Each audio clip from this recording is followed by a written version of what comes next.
she carries the oil which means victory in war and prosperity in peace. This is the Mission Purissima, standard bearer of a proud fleet. The Mission and Hills-class tanker, built exclusively by Marinship Corporation and named for the Spanish missions and petroleum fields of their native California. They were built to a super modern design to carry the Marinship flag proudly around the world for many years. 3 months after Pearl Harbor, a wire from the U.S. Maritime Commission started the W.A. Bechtel Company and 5 affiliates building a new shipyard nestled at the foot of beautiful Mount Tamalpais on the shores of San Francisco Bay.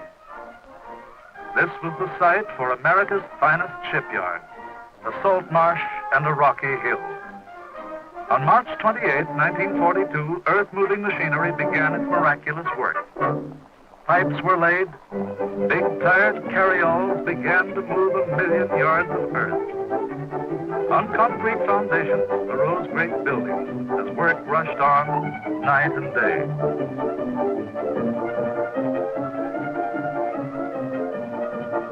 First dedicated was the administration building. As the flag flew to the breeze, workers cheered the birth of a great new shipyard. Brave forecasts came from Robert Diggs, administrative manager, from W.E. Waste, vice president and general manager, and from K.K. Bechtel, president. The 245-foot buildings had been built in only 34 days. Even while the shipyard was being built, out on the skids, the first ship was being pre-assembled. Just 91 days after groundbreaking, keel for the first Liberty ship was laid. Greetings came from Carl Flesher of the U.S. Maritime Commission. Ken Bechtel presented his brother Steve, a vice president, and Ray Hamilton took over as production manager for the entire yard. A mobile crane lifted the first piece of flat keel and dropped it onto the waiting keel block.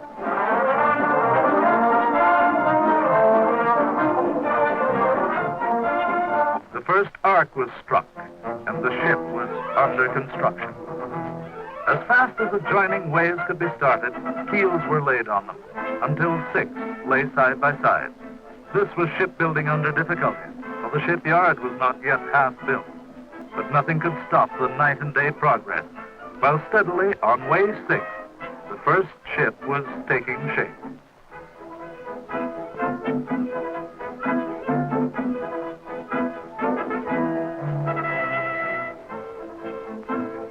Construction of the mile-long shipyard had begun 26 days after the first contract was signed. Thousands of men and women were hired to lend their strong arms to victory.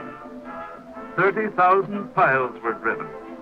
Buildings arose on new-made land. A coffer dam held back the sea while workmen were completing the ways. While the shipyard was being built about them, shipbuilders were welding steel to steel. Thousands of orders were placed, and materials began to flow into the great warehouse.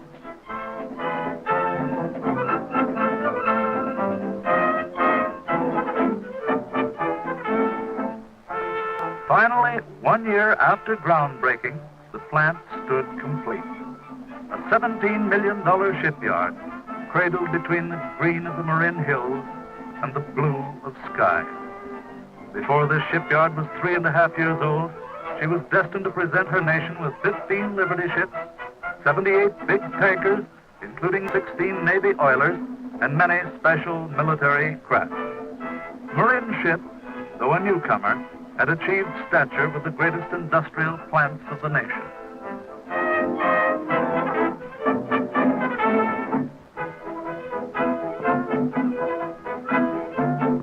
Within 3.5 years, Marinship would spend $335 million to utilize 100 million man-hours of labor from a total turnover of 75,000 employees.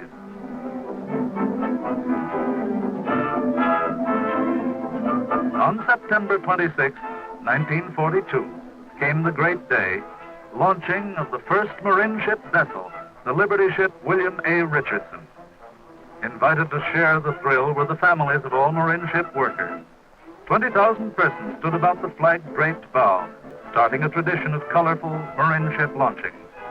Here was the firstborn, ready for launching 3 months after keel laying and only 6 months after groundbreaking. This was the first of world records by the many for Marinship. Here was started the custom of choosing yard sponsors, honoring the men and women who built the ship. Gracious remarks by the sponsor, wife of a Marinship carpenter, set the mood of cooperation. Now all is ready for the moment when the Richardson will leap free and start down the ways. There she goes. The champagne spray bursts in time with the shouts of 20,000 voices. The Richardson slides quietly and proudly into San Francisco Bay.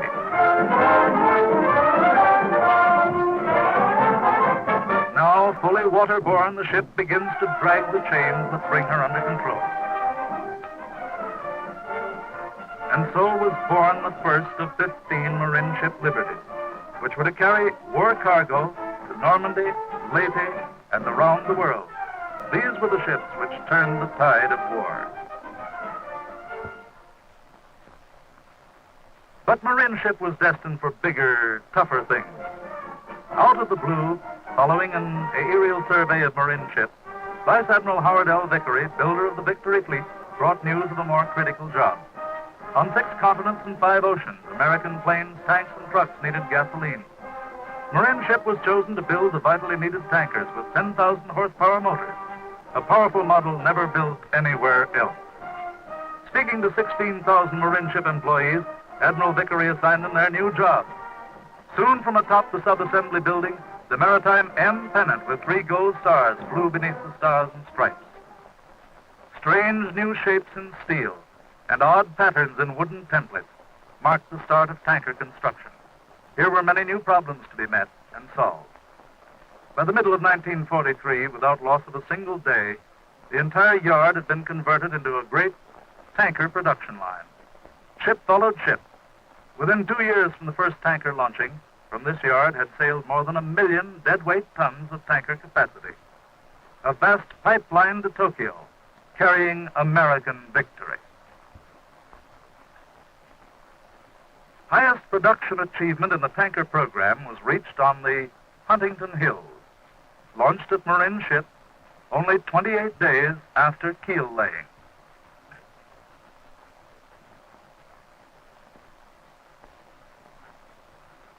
Aboard as guests were all those who helped to build her.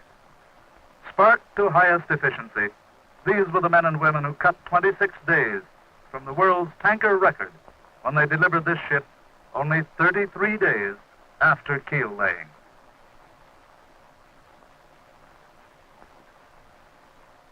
Final dramatic race was at the docks, where thousands of details, plus the trial run, were completed in 5 days of teamwork. As always, the high-level outfitting docks contributed to faster production. Best of all, this ship required only 540,000 man-hours, except for one, the cheapest tanker built at Marinship. To find the secret of Marinship miracle of production, we must look to many ingredients. First, there were the workers living in a beautiful new community less than a mile from the shipyard. Marin City was built for them and their families by the federal government. Here were 1,500 homes housing 5,000 people. A short distance away, 1,200 rooms for single persons provided comfortable dormitory accommodation. Schools, hospitals, stores made up a model community. Other workers that one might see flowing in and out of the gates came from San Francisco and nearby cities of Marin County and the Bay Area. Many men and women came by bus to a unique in-yard transportation terminal. Here they passed through gates protected by uniformed officers. Arriving for work aboard the picturesque Marinship ferry for each of the 3 daily ships, one would see men and women who a few months before knew nothing about shipbuilding, but trained and guided, their collective skills tossed into the common pool of endeavor, built ships unsurpassed anywhere for craftsmanship. Inside the yard, everything was done to protect workers' health and safety. These smartly uniformed officers helped win for Marinship the coveted Coast Guard Security Shield of Honor for personnel and plant protection. A fine industrial hospital, supplemented by first aid stations throughout the yard, gave prompt and competent treatment for every type of mishap. Finest scientific tools were used to keep Marinship workers healthy, happy, and on the job. Meanwhile, a vigorous safety program constantly reduced the number and severity of industrial accidents. Yellow was adopted as the safety color for all moving equipment. In 1945, Marinship accident rates were well below national and western averages, while severity was the lowest on the coast. Outstanding were the fast service hot food stations, which were pioneered at Marinship through the joint efforts of management and labor. When the whistle sounded, each worker would choose his menu for the day by dropping a coin in the selected turnstile. Within a few minutes, he would join his friends for an appetizing and nutritious meal served piping hot.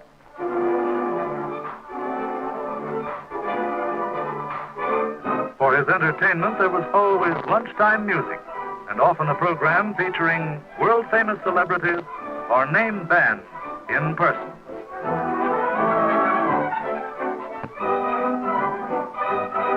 This power-driven sweeper helped maintain the yard-wide cleanliness, which drew delight and praise from women visitors.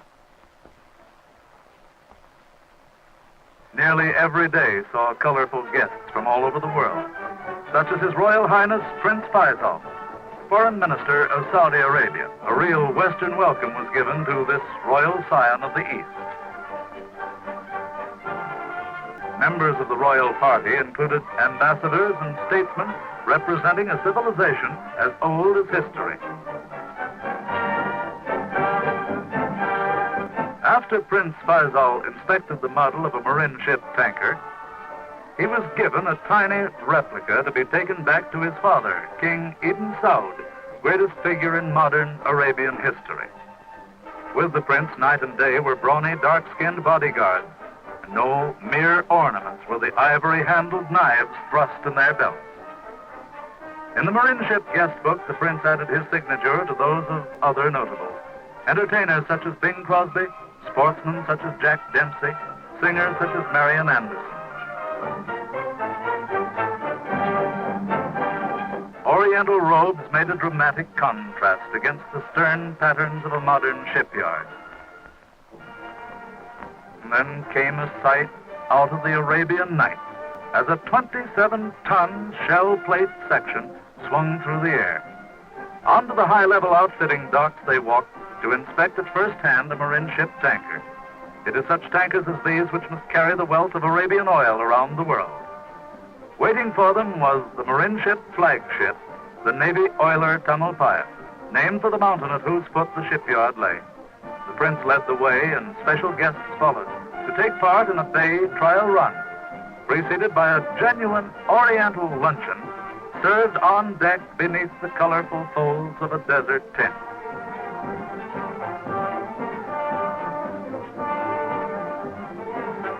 As the ship pulled out, Prince Faisal came up the catwalk, followed by his son, Prince Fahd. Like the recurring theme in a symphony were the launchings, reenacted nearly once a week. Always similar, yet always different. Famous singers such as Todd Duncan, creator of the role of Porgy, drew enthusiastic applause. There was always the champagne bottle, beautiful in ribbon.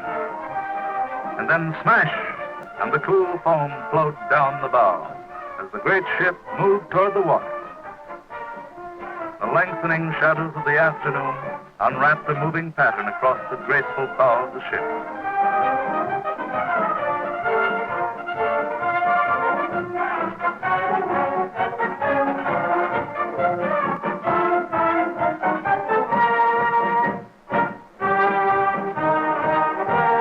One of the most spectacular ships in Marinship's parade of launching was the Navy oiler USS Concho, launched on a way from which all staging had been removed, ready to build Army barges.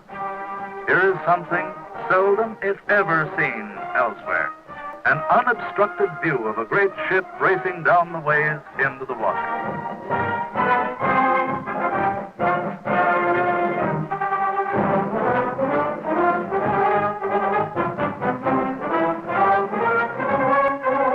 proof of patriotic morale was the purchase of $18 million in war bonds by employees, more than enough to pay for the entire shipyard. Blending these ingredients into a smooth working whole was the job of management, with its on-the-job supervision, translating ideas into action, issuing orders, making sure the ships were built right, with engineers whose drawing boards were busy, night and day, designing the ships the craftsmen were to fashion. From the blueprint machines came miles of technical drawings for field use, while precious originals were stored in fireproof vaults. Busiest units in the yard were the 150 horsepower diesel-electric dinkies, which rushed to the right location all the steel which Marinship expediters and traffic experts had procured in the face of war's material shortages and transportation bottlenecks. Safely in the yard, steel was unloaded from gondolas into steel racks. Here were not only sheet steel of all thicknesses, but also beams and shapes of every kind, cataloged and ready, a library of steel. Then, as it was needed, the steel was placed aboard big semi-trailers or put in racks so that the fast-moving heisters could quickly pick it up and take it to the fabricating shops.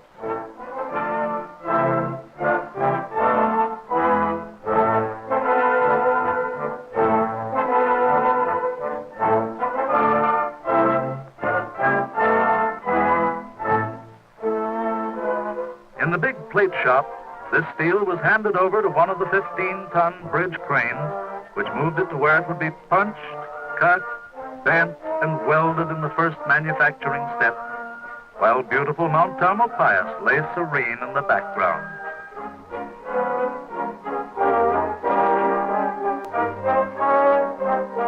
Workers made an interesting silhouette against the sky as they worked about the travel graph, which cuts an intricate design of steel to match a wooden template.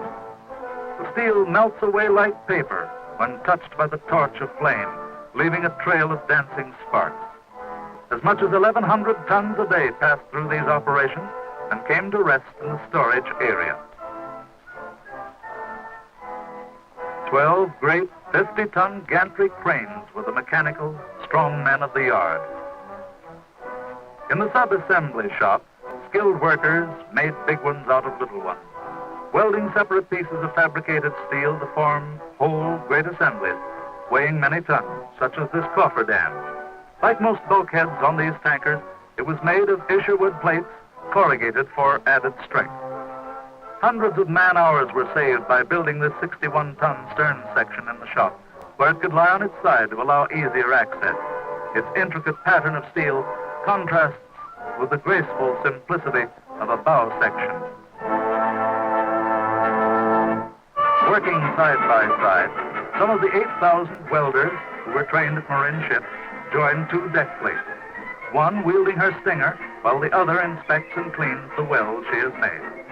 35 million feet of welding went into these all-welded Marinship vessels, using 20 million pounds of welding rod as electrodes.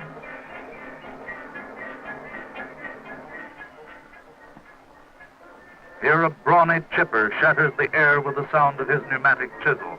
Across the steel creeps a union melt automatic welding machine,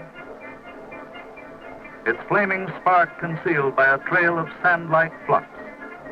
Excess flux was retrieved by vacuum. So intense was the almost atomic heat that it not only joined the steel, but melted the sand to form a brittle band of red-hot glass, which could be knocked away to reveal a perfect welded seam.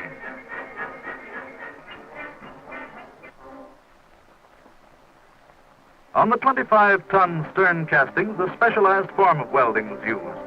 After heating and inspection, flaming thermite would send a stream of molten iron to join the pieces of steel, while showers of sparks gave proof of the intense heat being generated by the chemical reaction. Each crucible was a miniature volcano. Out in the open yard were stored the pre-assemblies, numbered, complete, ready to be lifted onto the nearby shipways. Here, too, beneath the California skies, were many craftsmen building ship sections on permanent frames called jigs.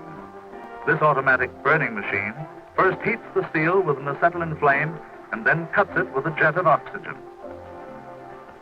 On another jig, a welder joins two curving bilge plates which flangers have pulled together. Trained hands guide the burning torch, which shapes a steel foundation for some of the ship's machinery. Welded into place, the foundation is tested for accuracy by a ship fitter. Side of Marinship were the massive prefabricated sections, such as these boiler casings with their streamlined smokestacks. In the Marinship pipe shop were fabricated the 20 miles of complex piping which went into every Marinship tanker. Raw material was the huge stack of pipe with bright-colored ends to mark each size and kind. Each section of pipe must follow the intricate pattern exactly. Inside the shop, cranes lift the pipe, automatic burning machines spin about, cutting it to the exact length desired. At each end, a flange is welded into place. Excess steel is removed by a chipper with his powerful air-driven gun. Completing the installation is a large control valve, one of 2,900 which are placed on the ship. In the copper shop, a lost art is revived as coppersmiths with wooden mallets batter heated sheets into handmade pipes, which glisten like polished jewelry lying on Milady's dressing table. But in fact, they are immense pieces, larger than a man. Each piece, painstakingly cut, bent, brazed, and polished, must match the template exactly. Hundreds of other items, such as these sheet metal ventilators, come from specialty shops. Now the prefabrication is done, we're ready to assemble the ship on the ways. As one tanker is launched, another is born. Keel for the new ship is swung into place by a giant crane. Then, like streams meeting to form a wide river, the steel from many shops joins on the ways. 24 hours later, see the transformation. All in one day, trained crews have landed 1,600 tons on the keel block. Another pipeline to Tokyo is on its way. Largest of all ship sections is this 115-ton engine room, foundation for the heart of the ship. Only at Marinship was the great 10,000 horsepower propulsion motor lifted in one piece onto the hull. Taken from the 26-tired truck on which it was assembled, the motor is swung into the air by two cranes.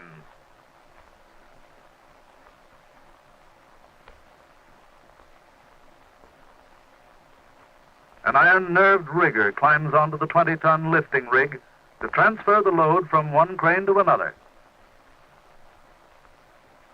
Then down to earth he rides on the hook he is freed. Carried to the stern of the ship, the motor is carefully lowered onto its foundation and then aligned so that its shaft will meet the propeller with mathematical precision.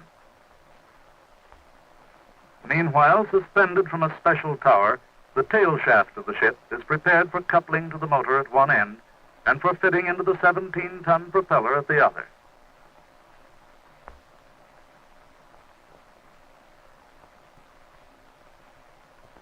In this pre-fitting operation, machinists must test and retest for perfect alignment, while the shiny brass glistens in the Marin sunshine. As tall as a 3-story building is the big midship deckhouse, already largely outfitted on the skids. Most dramatic moment occurs when two yellow cranes unite to lift the entire upper part of a midship deckhouse weighing 62 tons.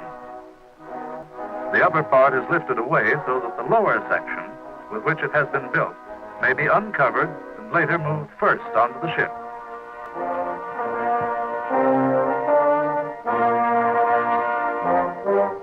Now the powerful all-electric cranes return to pick up the 80-ton lower section. High in the air, the section is rolled smoothly to a point near the way for which it is destined.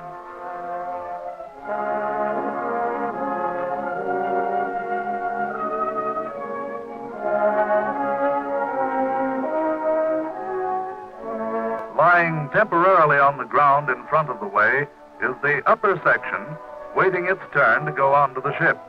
From his cab, the crane operator gets a lofty view of operation. There, in front of the selected way, the great weight must be transferred in midair.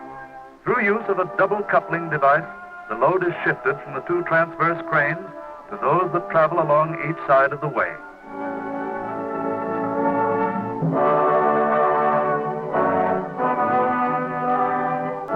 Now the hook swings free.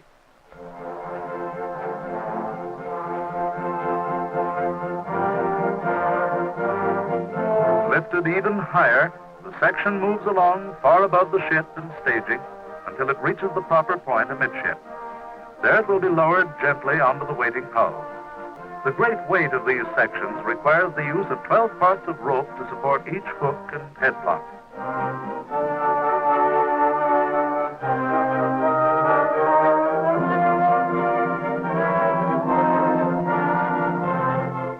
This job completed, the never-idle cranes have already gone back for the upper section, and now it too takes the same skyborne route.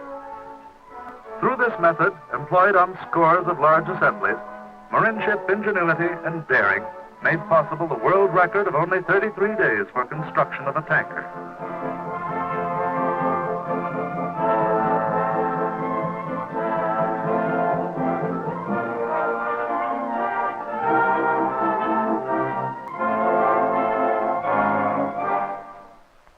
Finally, the ship stands more than 80% complete, ready for launching.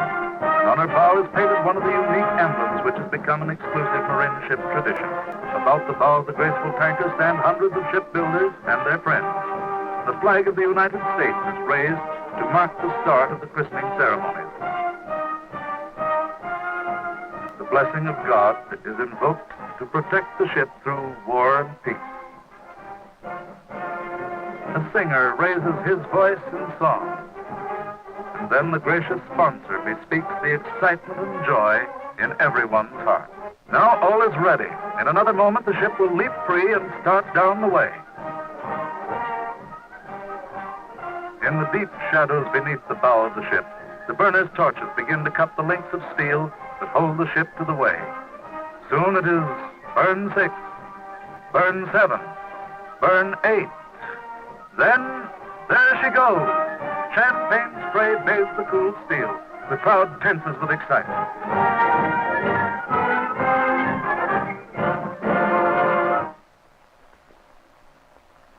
Viewed from the bow of the ship by men who ride with the tanker on her maiden voyage, the shipyard and the way appear to retreat in the distance.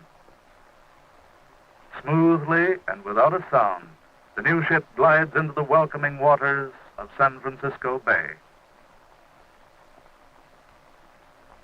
Each sponsor is presented with a lapel watch, a gift of the company. Meanwhile, the still uncompleted tanker is taken in tow by tugs and guided to the docks, where workers wait to spring aboard and continue the outfitting work. Nestled against the side of the Marinship dock, we get the first full look at the 523-foot ship with her graceful modern lines. Little wonder Marinship has been called America's most beautiful shipyard. Here in scenic splendor, each ship was completed for delivery to the Maritime Commission. In this warehouse, Marin County's largest building, Marinship stored $10 million worth of ship supplies, such as immense switchboards and tiny boiler water tubes, hundreds of pulleys, and wire rope for ship's rigging and gear, blowers for ship's comfort, and the electric switches to control them. All-wave radio receivers for outside communication and voice tubes for ship use. Never-ending thousands of pipe accessories, angles, tees, and valves stacked in orderly rows far back into the shadows of the 2 million cubic foot warehouse.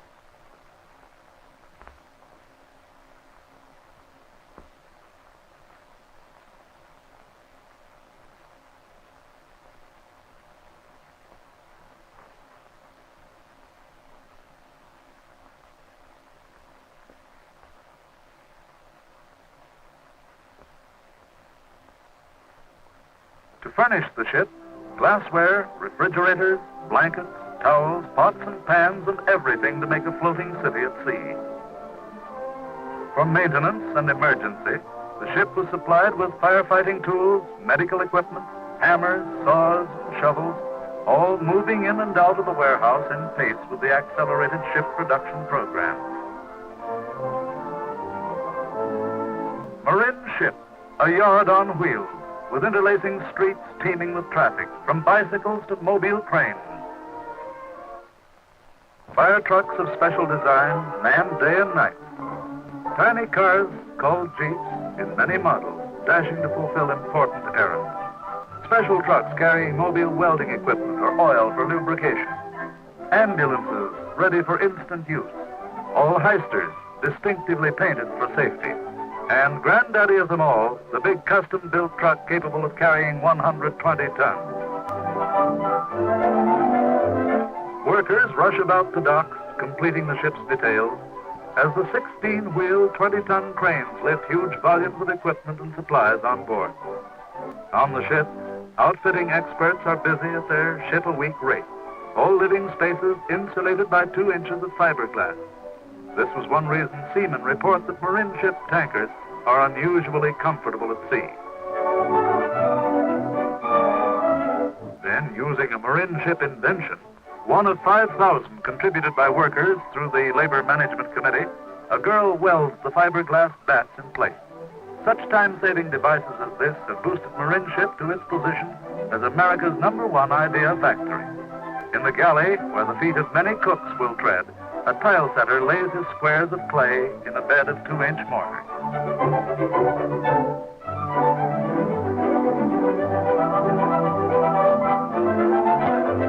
These pipes carry steam throughout the ship.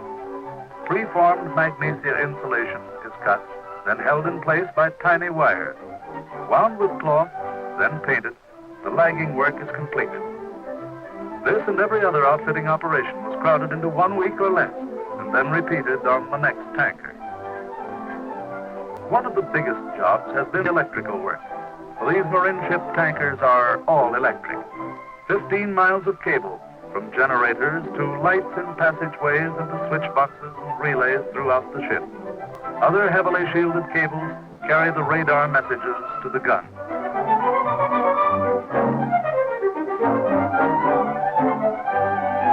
Next, the walls and ceiling are covered over with metal sheathing. Concealed within them are a complex of insulation, pipe, and cables.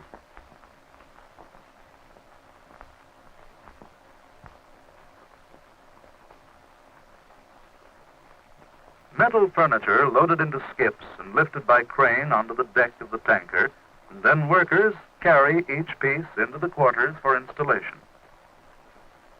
After the foundation has been screwed on, this filing cabinet will be bolted to the floor of the first engineer's quarters. Now the ship is structurally complete. 350,000 different pieces of steel, all welded into a single, one-piece tanker. Deft painters apply the final coat in readiness for many months at sea.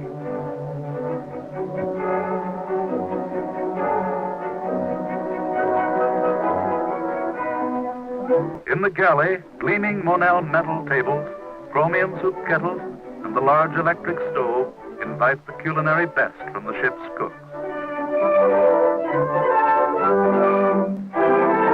In coming months, the ship's officers are to eat many a fine meal at these tables and enjoy many a steaming cup of hot coffee when the sea blows cold.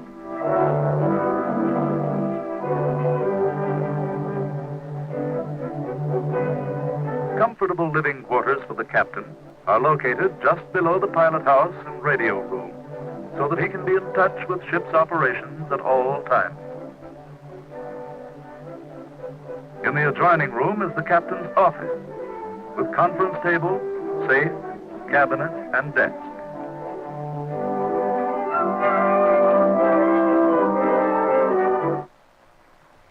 The source of all ship's energy are the 2 big boilers. A sweating workman applies the torch to the atomized oil, and the roar of life fills the boiler room. Superheated steam at 815 degrees rushes toward the main turbine, at the exceptional pressure of 600 pounds per square inch. And then the Bailey board and other automatic controls take over. Here's a ship which virtually operates herself. Through these insulated pipes, the steam is carried from the boilers to the main turboelectric generator. Here, the blasting steam surges through 11 fan-like turbine wheels, which are mounted on the same shaft as a 7,500 kilowatt generator. This spins at 3,600 revolutions per minute, driving electrical current through the switches, gauges, and automatic controls which comprise the main switchboard. Electrically driven, the 10,000 horsepower motor turns the propeller at 103 revolutions per minute. Far back in the ship, directly over the rudder, is the steering engine. Workmen come aboard at the docks to test the 2 hydraulic rams. First to port, and then to starboard, the rudder is swung. As the rudder moves from side to side, the propeller takes its first grip of the sea. Here is power and to spare.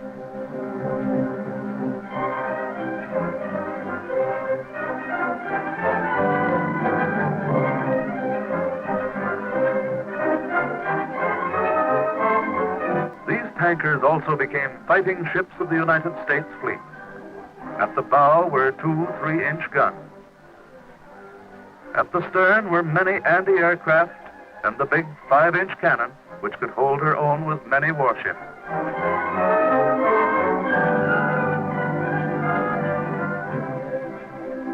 Shrouded in canvas were the nests of anti-aircraft amidships. Final ship to pass through these operations was the mission San Francisco. Flag-draped cranes form an archway for the 93rd and last Marinship vessel, while 5,000 workers and their families join in celebration. A Navy blimp adds its congratulations to Marinship for a job well done.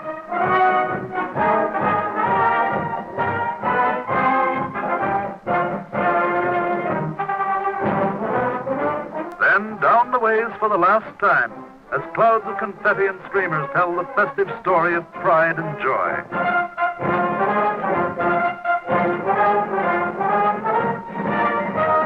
Here is the last proud member of a distinguished fleet, built at Marinship.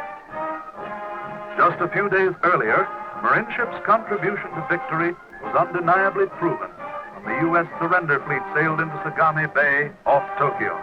With that great armada were 8 Marinship Navy oilers, half of the ships of that class built at Marinship, and leading them was the Tamalpais, flagship of the Marinship fleet. On the morning of the trial run, dawn breaks cool and clear across San Francisco Bay. Already aboard the ship are members of the trial crew who have raised steam and are now prepared to subject the ship to every peril of the deep. In the wheelhouse, all navigating controls, such as this gyro compass repeater, have been made ready for their test. At every post throughout the ship, the seaman of the trial crew stands ready to do the job which another seaman of the permanent crew will handle when the ship finally sails away. Now the trial captain steps to the ship's phone. Down in the engine room, the trial engineer receives the message, "Take her out into the channel." He steps to the throttle and presses it forward, watching the gauges as they record the first motion. Smoothly, the tanker glides away from the dock. Now, for the first time, she is a living thing, filled with spirit and ready for the sea. Out in the channel, anchor is dropped as a test. To make certain that the ship meets the high standards of the American Merchant Marines, a launch comes alongside, bringing the trial board of the Maritime Commission.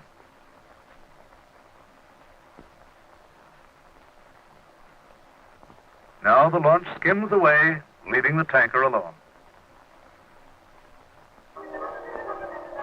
2 of the most powerful winches on the ship are used to lift the 2 6-ton anchors and the 15-ton anchor chain.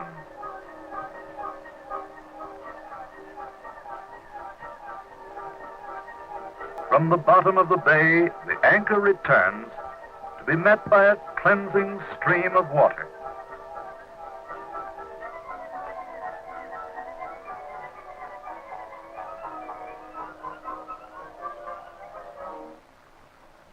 Now the captain telephones his orders from the bridge. The ship is ready for the first time to use her entire power.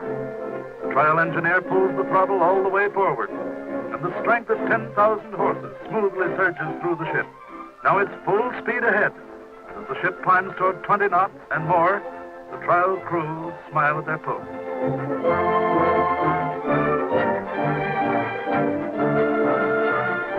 Under the clear blue sky, the pilot takes the wheel on the weather deck as the ship speeds about the bay. Meanwhile, engineers and observers are preparing their reports on the ship's performance.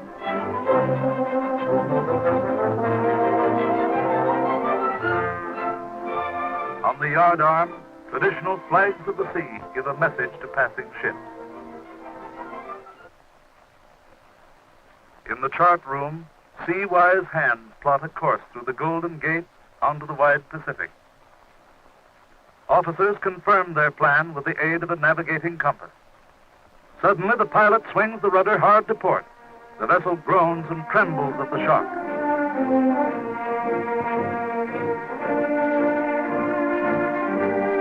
But like a veteran, the ship swings about, leaving proof on the sea of another test well met.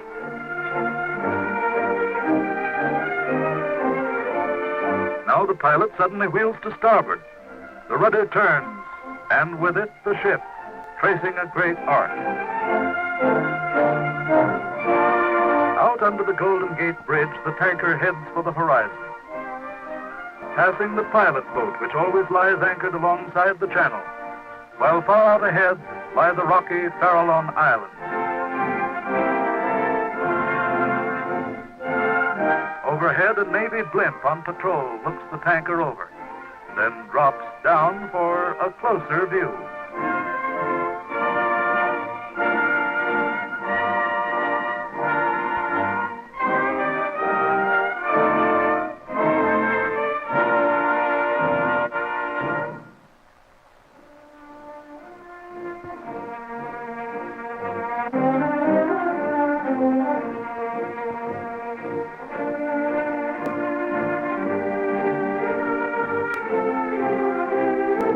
Nearly 50 miles offshore, huge swells begin to buffet the ship.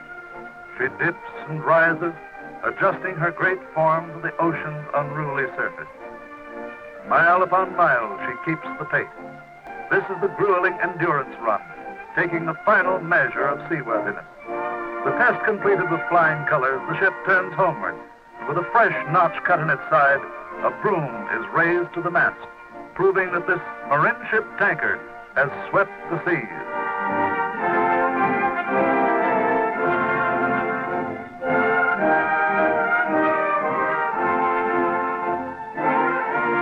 When the broom reaches the top, an uninvited visitor spreads wings in tribute to success.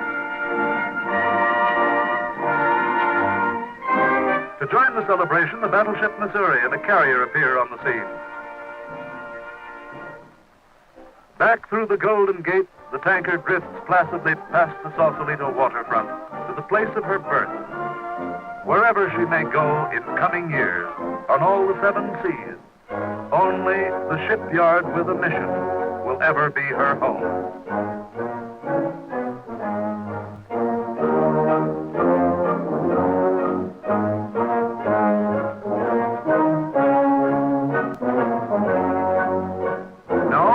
Every Navy oiler comes the commissioning, when friends come to see the captain take over command. The sponsor of the Marinship, flagship Tamalpais, presents a redwood plaque for remembrance. In his quarters, the captain confers with the chief engineer. Already the ship is loaded, and on the cargo deck are airplanes to use the fuel carried in tanks beneath. All for which we have worked is in readiness. Tomorrow we sail. Loaded to capacity with gasoline for war, the Marinship tanker heads out through the Golden Gate. Destination unknown. One day this tanker is destined to return, to sail out again with the cargoes of peace. Ship's officers peer into the horizon, while back at Marinship, trained hands and minds continue to play their part, building more tankers, oilers, barges, and secret-type craft, and then repairing the ships which made up the Marinship pipelines to Tokyo. Here is a picture for remembering: the sea, the ship, the sky, and the flag, composing a Marinship memory that will live forever in the hearts and minds of all those who know the unforgettable phrase, "Well done."